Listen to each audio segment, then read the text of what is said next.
Professor Wajackoyah, although I gave directions, I don't know what you wanted to tell the court. Lady Chief Justice, members of the Supreme Court, I would like to take this opportunity by thanking you, because this is my first time to address the Supreme Court in this country, given the fact that I practice in other jurisdictions. Now, the ball of contention is, and I know, Your Honor, you have already addressed the issue, the ball of contention is, I'm a presidential candidate. I was in this room this morning. My counsels were refused to come in because we had already made a ruling apportioning the number of lawyers that were supposed to come in here, which is okay. But what I want to beg or to pray is that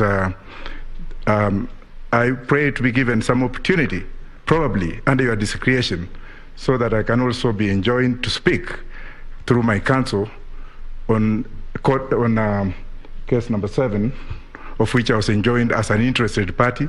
I've already submitted my responses, and in this room and in the absence of Raila Amolo Odinga and Honorable Ruto, I think I'm the most aggrieved person here, despite the fact that we have also other interested parties.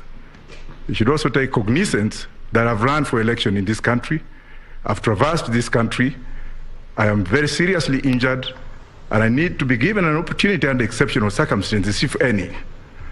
And finally, I would also like to thank those who are here, especially Gidu Mwizi and James Orengo, for having successfully made me to be who I am today, and my alumni, of course, the Chief Justice, that please let's look beyond the mirror so that we can look at justice to be done. Even though people say or collude or speak of fairness, fairness starts with me in this room. Thank you again. Thank you, Professor Wajackoyah. We indeed recognize the fact that you are one of the presidential candidates in these last elections.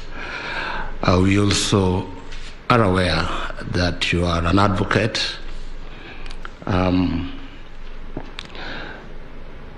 We issued directions regarding the use of this courtroom, and we explained why we only have so many lawyers allowed here.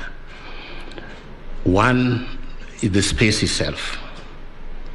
Number 2 is the COVID protocols that require us to keep some social distancing. And number 3 is security. And so we have another room, High Court number 1. If you want to observe from there, that will be well and good. But in this room, we have counsel who are fully participating in these proceedings.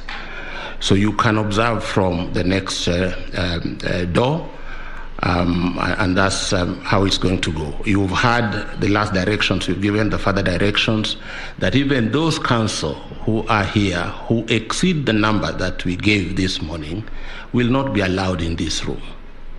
Because we want to leave this room for the purpose for which we gather tomorrow. So we thank you, Professor Wajackoyah. Thank you.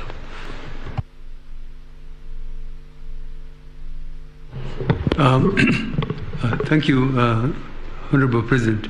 Professor Wajackoyah, I think one important thing must come out is that you are a presidential candidate, and we really give you all the accolades and really respect your exercise of your democratic right, and all Kenyans many Kenyans admire you, and we believe you did a great job. However, if you, under the law, under Article 140 of the Constitution, if you are aggrieved as a candidate, you have the first opportunity, you have a right under the law to file a petition challenging the validity. You did not do that, Professor Wajackoyah. So you lost that opportunity. So with respect, you have to bear the consequences. Thank you. Thank you very much. It's only that I was trying to make a point that I've been named as an interested party. Otherwise, I would have filed, but thank you. Much obliged. Thank you very much, my brother Justice Isouko and Justice Ibrahim, for clarifying and seeking the indulgence of Professor Wajackoyah, because we operate under the provisions of the Constitution and the rules of this court, which do not allow interested party. And indeed, if you could read the ruling we delivered this morning on an application made by your colleague, Honorable Mwaure, to be joined as an interested party, was declined. So with those, I will beg that the court will arise. We will assemble here tomorrow at 9. The petitioner will begin the arguments of the petition. We have a very long journey because the time is so strict and very short, remembering that we have to deliver a judgment on Monday. Therefore, we will continue to beg for your indulgence in the way we conduct these proceedings. Have a very, very blessed evening. We are returning to our chambers to work for tomorrow. Thank you. And I believe you are doing the same.